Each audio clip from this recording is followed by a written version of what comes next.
Hello, Professor. I have news. The goblins are looking for something. Another repository. They've built drills to help with their search. Most troubling. Are these repositories like the broken container I found at Rookwood Castle? They are. I fear we have no time to lose. Have a look at the map. Fortunately, the next trial is fairly nearby. It's Hogwarts. As you know, I was headmistress in my time. My portrait hangs in the headmaster's office. In fact, I witnessed Professor Black learn of your arrival. And I'll confess that I wondered about you. Wait, is the next trial in the headmaster's office? It is. I had hoped that when the time came, the occupant of that office would be of help to us. Unfortunately, this headmaster seems wildly unconcerned with anything but himself. You'll need to access the office while he's away. I understand.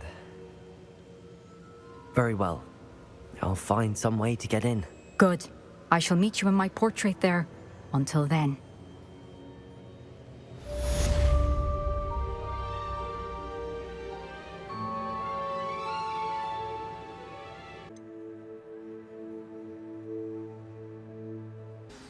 Professor Fig, the keepers have shown me where the next trial is. Has something changed? Lodgok and I have learned that the goblins are searching for another repository, like the one we saw at Rookwood Castle. And I discovered that they're building massive drills to help in their search.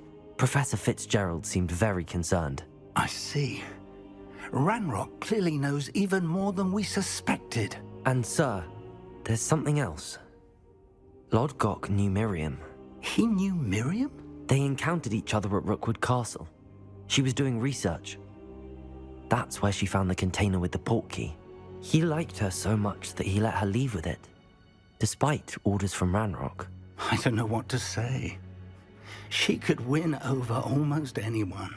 I want to hear more of this. And, in fact, I'd like to speak with Lodgok directly. But we've no time now. Where is the next trial? Believe it or not, it's in the headmaster's office. Incredible. Very well. You'll need the password to get past the stone gargoyle.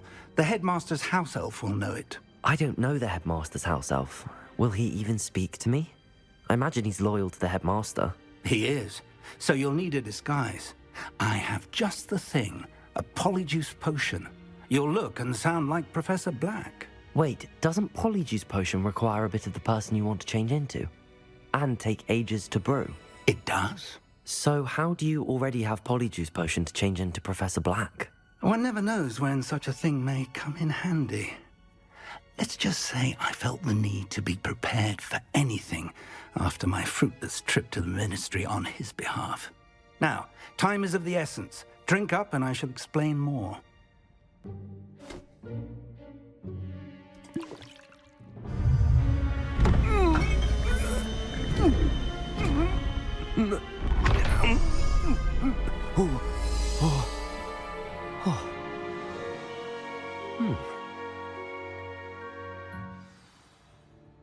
How do you feel?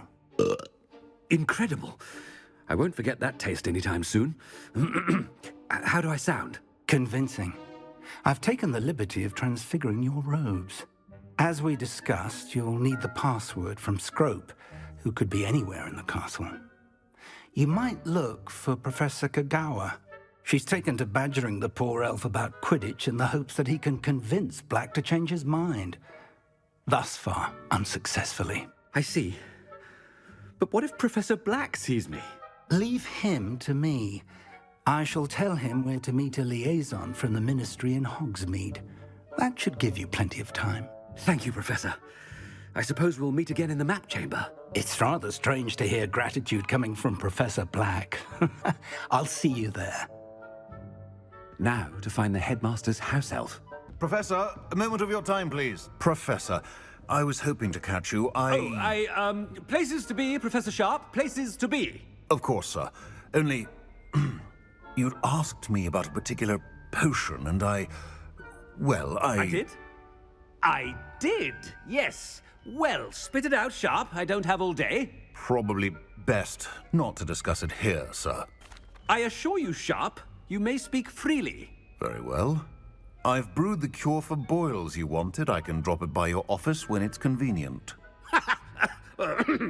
Of course, yes. No need for all the cloak and dagger. Simply have a student deliver it. A student. Very well, sir, if you insist. I do. And thank you, Sharp. I just hope you've brewed enough for all my boils. Now, to determine which student gets this rather unenviable task. Professor, a word? Professor Black? Again, it is not too late to reconsider your decision regarding Quidditch. We could still have trials and a somewhat shortened season. It would be better than none at all. But the injury, Madam Kogawa. Professor, more than one student has taken a bludger to the head on our pitch. I dare say it knocked some sense into them. And they're fine now. The fact that it happened to be a pureblood, well, that's no reason to... What nonsense! That you would trivialize the health of a student over a silly game. A silly game? You are quite impossible sometimes. Sir, I've a good mind to write to the Department of Magical Games and Sports at the Ministry about you. Good idea. I can even provide the parchment should you need it. Now, where is my elf? Parchment? Very well, I will, and with pleasure. And I spotted Scrope in the Great Hall. Seems to be avoiding me. I wonder why. Good day, Madam Kogawa. Professor, I need to speak to you. Hello, Professor Black. Ah, Professor Weasley. How delightful to see you. Sir? Since I have you here, I wonder if I might, speak with you about Professor Fig. Oh, very well. I've decided to give him a bit more, leeway with his time. Leeway, Professor? Are you sure that's wise? I confess I do worry for his students. He's rarely here as it is. Well, yes. He's handling some official ministry business for me. I see. But, sir, if I may, I am wary of how much time the new fifth year seems to be spending away from the castle, supposedly on Professor Fig's behalf.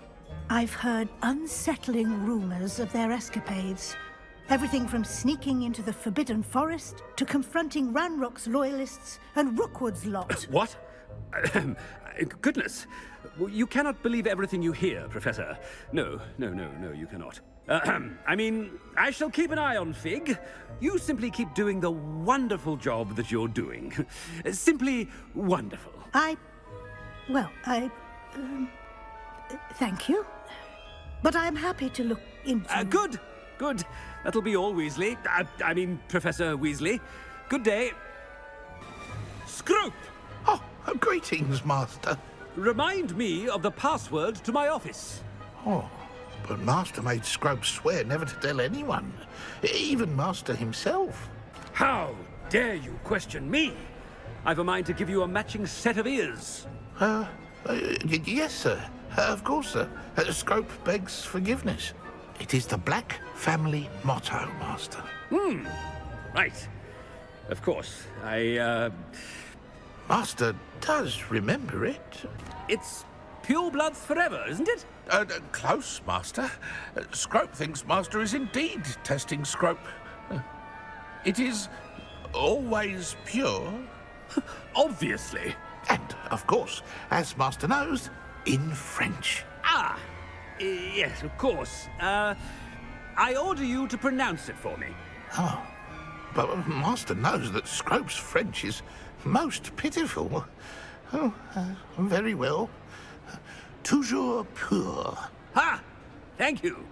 Never speak of this conversation with me or anyone else. Of course, sir. Scrope shall try his best to keep out of Master's way. Fig was right. I can't believe it worked. Now to speak the password to the gargoyle.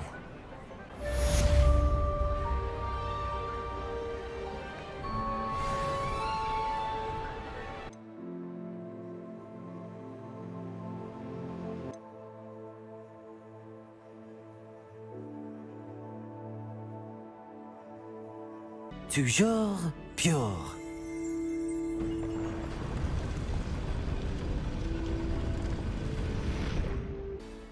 It's good to see you. All thanks to Professor Fig's quick thinking. Now what? Approach the pedestal in the antechamber and read the book that appears. What can I expect to find in the book? A story. I cannot say more. You may recognize some elements of it, as I was inspired by a tale with which many wizarding children are familiar. I suspect there will be more to this than reading a book. Your suspicions are correct. We shall speak when you are finished.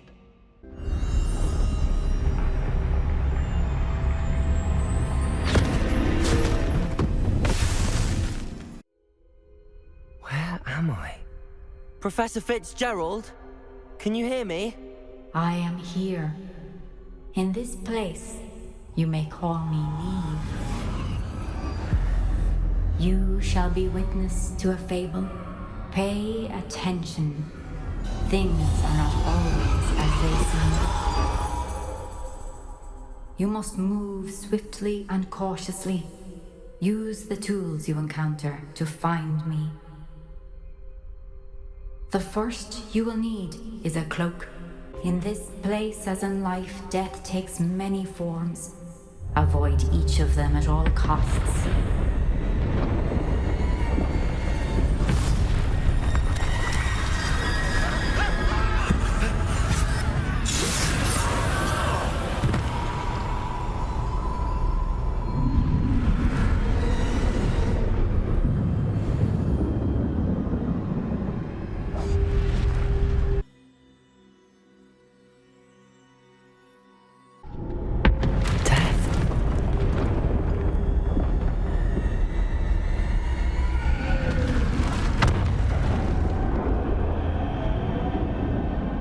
Ladder. Perhaps they won't be able to find me if I go up there.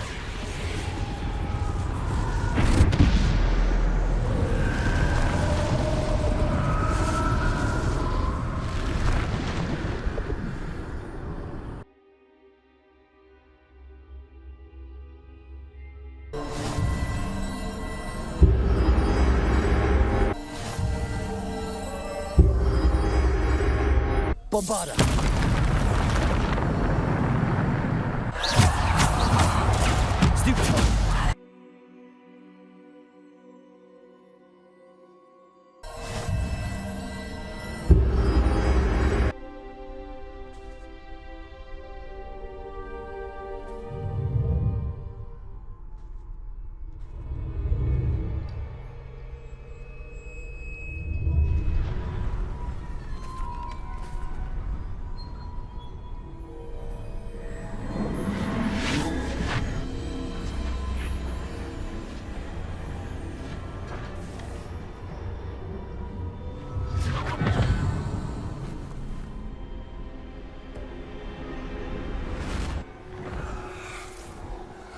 Isadora, what you did for your father was remarkable. Well, wasn't it? And Percival needn't worry about the strands of emotion or the traces that this magic leaves. I found a way to contain all of it. You haven't stopped. Goblin silver. You spoke to a goblin about this. Don't worry, he has no idea what we're containing. We don't know what effect any of this may have. The emotions, the dark traits. You sound like Percival. And as it happens, I do know. It is a source of strength, of focus. Somehow it enhances my ability to wield magic. I don't follow, Isadora. I think we can harness it. Power like this is not to be toyed with. In the wrong You hands, saw what I did for my father. Oh, Neve, imagine the good we could do. Everyone is in some kind of pain.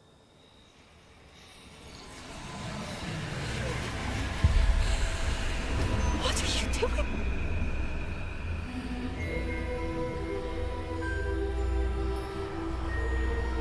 Breathe it in. Can you feel it? Oh, Isadora. This must stop. All of it. You've kept this power to yourselves for so long because you fear it.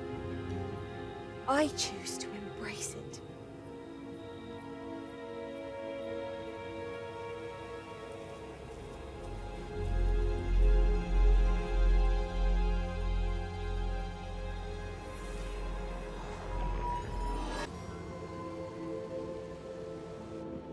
Is it true? Has someone completed the first 3 trials? It is, and I have. But you are so... Young? I know.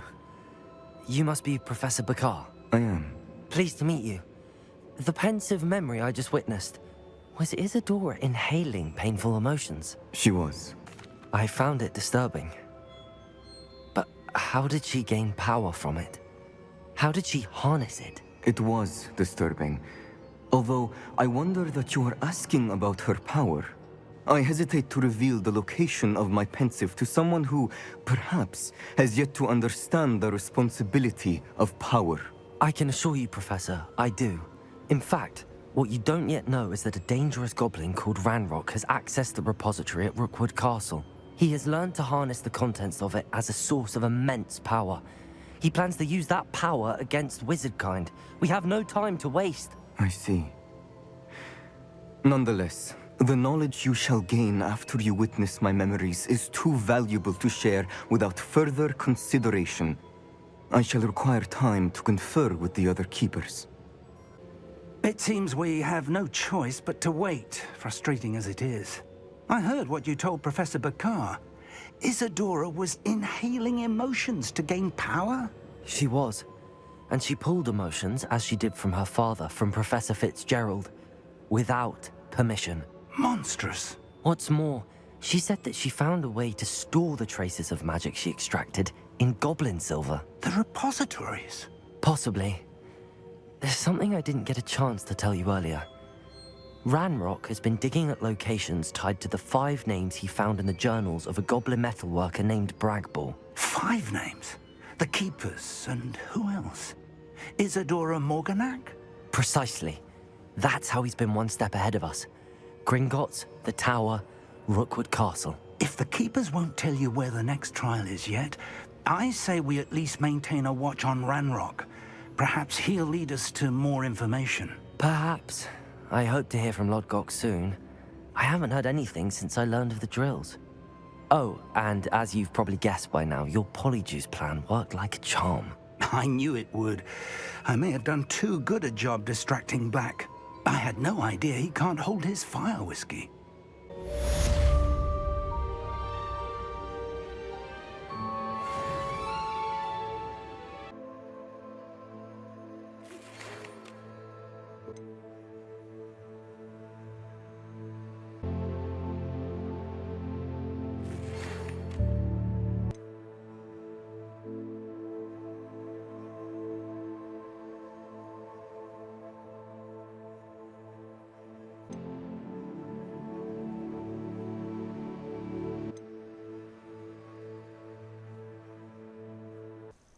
There you are.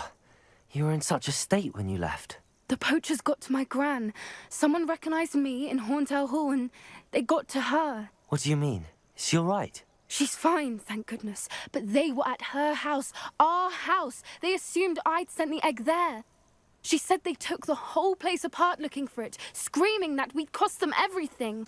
I'm sorry, Poppy. I'm glad she's all right. I don't think either one of us could have anticipated that. I should have known. I underestimated the poachers. And now another creature's in danger. What do you mean? The poachers refused to leave empty-handed, so they took valuable journals that Gran had discovered when she was researching rare creatures. One of them contained theories about a secret hiding place of the Snidget, long thought to be extinct. Exactly what kind of creature is a Snidget? It's a small bird with golden feathers. It's incredible. It has rotational wings that allow it to dart quickly in any direction. In fact, the golden snitch in Quidditch is based on the Snidget, which barbarically was actually used in the sport hundreds of years ago. Why would Snidgets be valuable to poachers? They could make more money with Snidgets than they ever would have fighting dragons. The golden Snidget's feathers and eyes are incredibly valuable. That's why they're believed to be extinct.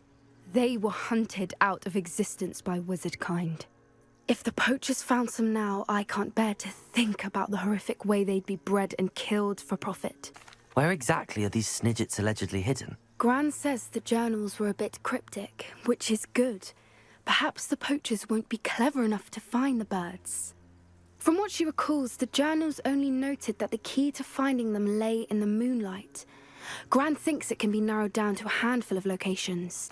I take it you aren't going to let the poachers anywhere near the Snidgets. Gran wants me to stay out of it, but I know she's devastated that poachers might go after the Snidgets, if they still exist. We had the element of surprise on our side when we saved that dragon, but the poachers will be watching for us now. We need allies. Others who hate the poachers enough to help us, who value creatures as much Merlin's beard! You're a genius! The centaurs! They'd want the Snidgets protected at all costs. Sounds as if we need to go and talk to the centaurs. We'll need to be careful in how we approach them. Tensions with them are high. Still, I think they may be our only hope. Let me think on it. I'll let you know as soon as I have a plan.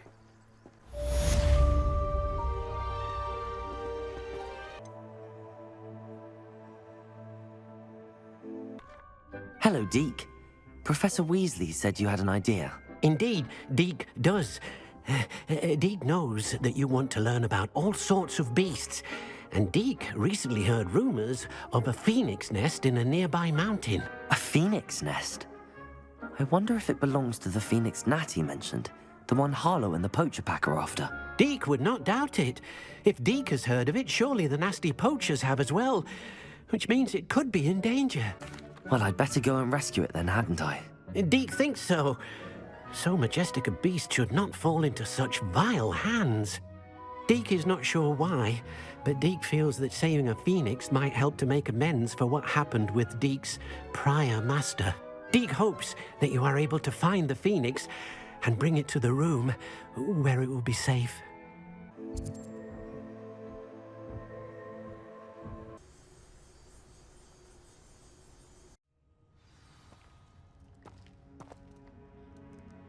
Confringo!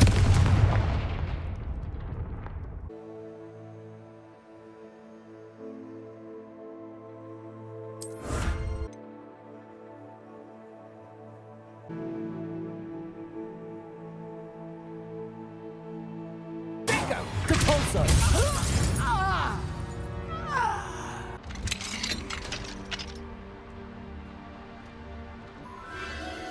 The Phoenix!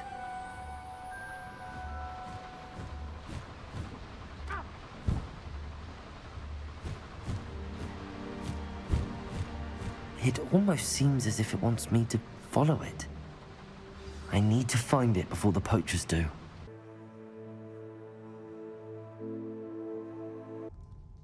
Confringo! Hello. I'm here to help. I can take you somewhere safe.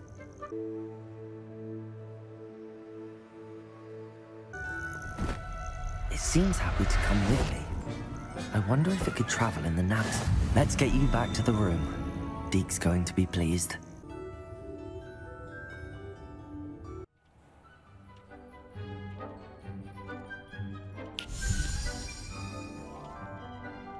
Did you find the phoenix? Yes, Deke. And I rescued it from the poachers. I have it here. It's safe. Remarkable! Well, what are you waiting for? Deke cannot wait to...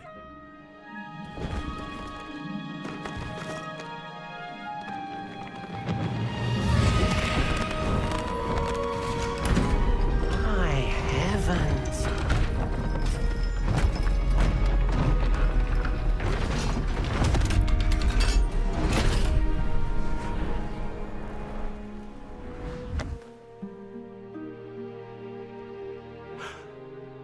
What a beauty!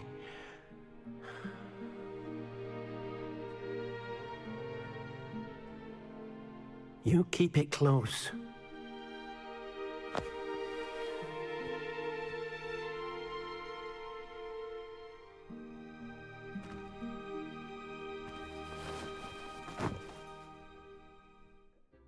Professor Weasley and Deke were right to tell you about the Room of Requirement. Look at all you've done, and how many beasts you've rescued. A phoenix is safe now, because of you. I couldn't have done it without your help, Deke. Thank you. Deke is grateful for the kind words, and also grateful to have been of assistance to someone like yourself. Helping you do such good for so many beasts has given Deke a sense of peace Deke hasn't known in years. Deke will always be here for you when you need him.